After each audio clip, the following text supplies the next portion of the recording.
Mazars, groupe international d'audit et de conseil, publie la 7e édition de son rapport annuel comportant ses comptes consolidés. Avec nous, Patrick de Cambourg et Philippe Castagnac. Bonjour messieurs. Bonjour. Bonjour. Alors on va commencer avec vous, Patrick de Cambourg. Quels sont les faits marquants de 2010-2011 ? Alors vous avez parlé de la 7e édition, et c'est effectivement la 7e édition de notre rapport annuel. Nous nous soumettons volontairement à cet exercice de transparence, comme nos grands clients cotés, parce que nous sommes convaincus que c'est un exercice nécessaire, et d'autant plus nécessaire que la transparence est clé dans une période un peu difficile. Nous nous étonnons d'ailleurs d'être les seuls à faire un tel exercice. Cette année, nous avons choisi, pour exprimer l'idée qui nous habite, nous avons choisi le thème de l'intelligence collective. Parce que l'intelligence collective est sans doute la manière la plus globale de répondre aux enjeux, tant en interne, dans la communication entre nous, que dans nos relations avec nos clients et avec la communauté économique en général. Maintenant, s'il fallait résumer l'année 2010-2011, j'utiliserais deux mots, résilience et dynamique. Philippe Castagnac, est-ce que vous pouvez nous en dire un peu plus sur les résultats 2010-2011 ? En effet, la croissance a été significative, on peut le dire, dans un environnement qui est tout de même difficile en 2010-2011, comme il le sera sans doute en 2012. Donc les chiffres évoluent de 884 millions d'euros en termes de revenus à 957, ce qui est une croissance de 8,2%, de laquelle on peut extraire 3% de croissance organique et par différence de croissance externe liée à l'entrée l'année dernière de la Suède, qui est un pays important, et au plein impact sur une année, donc de 12 mois, de l'entrée l'année précédente des États-Unis. Donc une véritable performance dans un climat difficile. Mais nous sommes ambitieux. Et au niveau du budget 2011-2012, nous avons prévu là encore une croissance qui évoluerait de 7 à 9%. Et il faut être prudent compte tenu des facteurs qui évoluent malheureusement tous les jours dans un sens qui n'est pas très positif. Et là encore, nous continuons à développer notre couverture géographique avec l'introduction en 2011-2012 pour la première fois de pays tels que la Norvège, le Qatar ou le Ghana.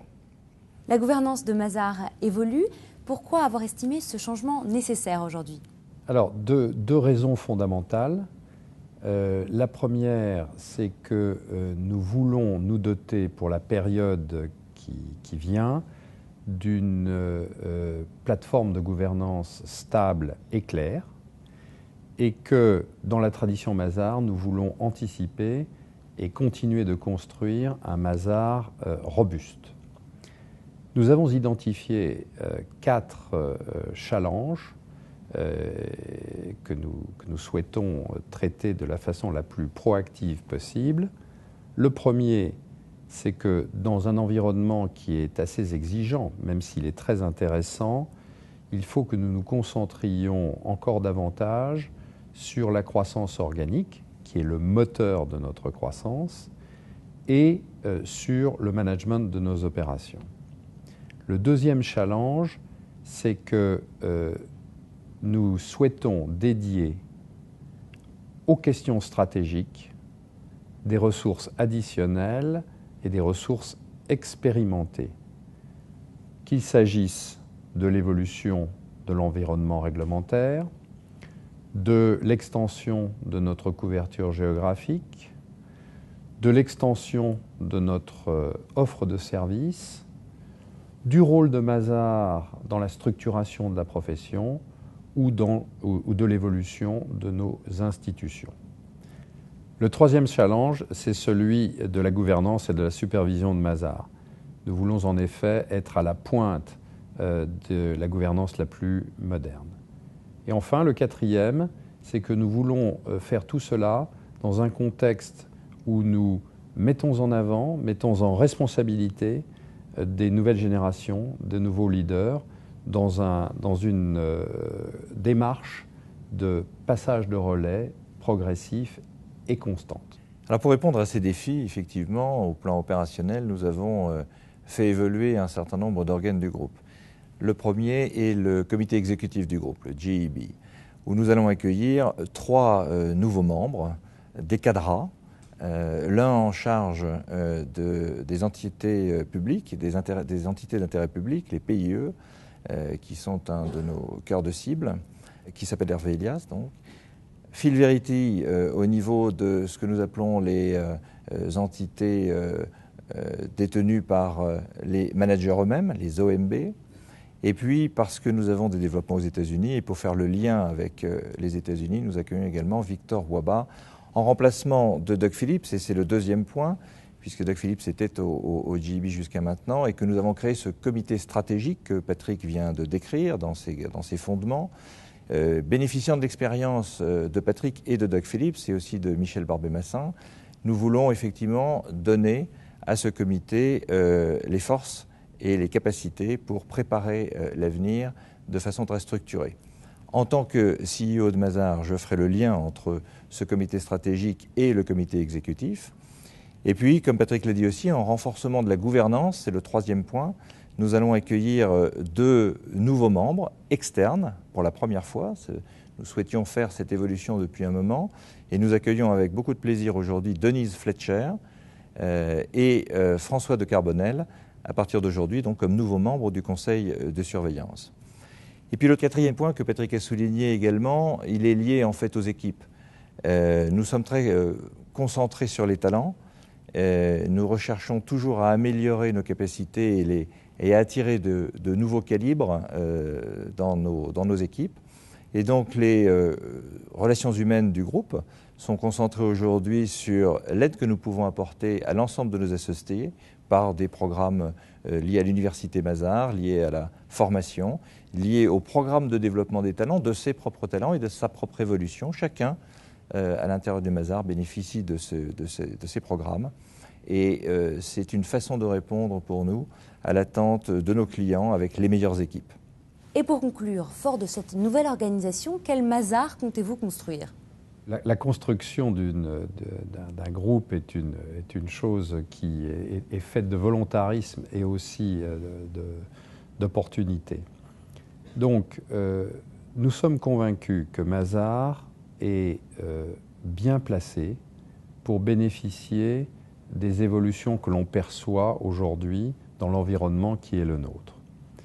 Il y a 4 sujets qui nous tiennent à cœur et que nous allons travailler sous l'angle stratégique. Le premier vient du fait que l'environnement politique et réglementaire conduit à favoriser plus de concurrence et une diversification du marché. Et nous allons donc veiller à ce que cette ambiance générale, cette volonté politique se traduise de façon concrète dans des mesures qui permettent à tous les acteurs de se développer harmonieusement. Le second, c'est qu'il est clair pour nous qu'un certain nombre d'acteurs de la profession sont en train de s'interroger sur leur stratégie et leur positionnement. Et nous voulons que Mazars puisse jouer le rôle de pivot, un des pivots de cette évolution structurelle de la profession. Enfin, plus exactement, troisièmement, nous souhaitons examiner de façon régulière et proactive à la fois notre couverture géographique et l'étendue de notre offre de services sous l'angle stratégique du service aux clients, des attentes de nos clients. Et enfin, c'est le quatrième point, tout ceci doit s'opérer dans le cadre d'une intégration accrue et nous souhaitons donc, tout en croissant, car la croissance est à l'ordre du jour, nous souhaitons intégrer davantage, transversaliser davantage. Et c'est notamment le chantier de notre intégration européenne au sein de notre intégration globale que nous voulons suivre plus particulièrement. Et pour répondre à ces challenges, ces 4 points ont également leur déclinaison plus ou moins opérationnelle dans notre organisation. Je reprends le thème des hommes qui est absolument clé et je rappelle que la guerre des talents à laquelle nous faisons face est un des sujets de préoccupation premiers de l'exécutif et de la manière dont nous conduisons nos affaires. Donc quel que soit le niveau, que ce soit au niveau du groupe, au niveau du pays, au niveau d'un secteur d'activité organisé chez nous pour avoir les contacts clients, nous cherchons à avoir les meilleurs talents et à aider les hommes à progresser régulièrement dans leur capacité à ce niveau. Le deuxième point qui répond au challenge évoqué, c'est l'internationalisation constante de nos approches. Nous avions introduit il y a quelques années des Global Business Units, nous les déclinons aujourd'hui, elles sont renforcées, leur présence au GEB, comme je l'ai dit tout à l'heure, témoigne de cet engagement et nous souhaitons effectivement que toute la transversalité nécessaire soit mise en place à tous les niveaux, quels que soient les collaborateurs, quelles que soient les unités qui sont concernées, pour devenir de plus en plus international et répondre aux demandes internationales des clients. Pour cela, et c'est le troisième point, nous avons des offres qui évoluent et qui sont définies par les unités de service globales que je viens de décrire. Elles réfléchissent aux attentes des clients, elles conçoivent de nouvelles offres et elles les mettent en place et elles sont déclinées dans l'ensemble des pays. En ce qui concerne la performance, c'est le quatrième et dernier point qui est nécessaire pour accompagner Mazars dans ce développement et le soutenir. Nous avons des supports qui, en matière d'outils informatiques, de communication, de risk management, de talents, sont là pour aider tout un chacun dans son management quotidien à être le plus performant possible.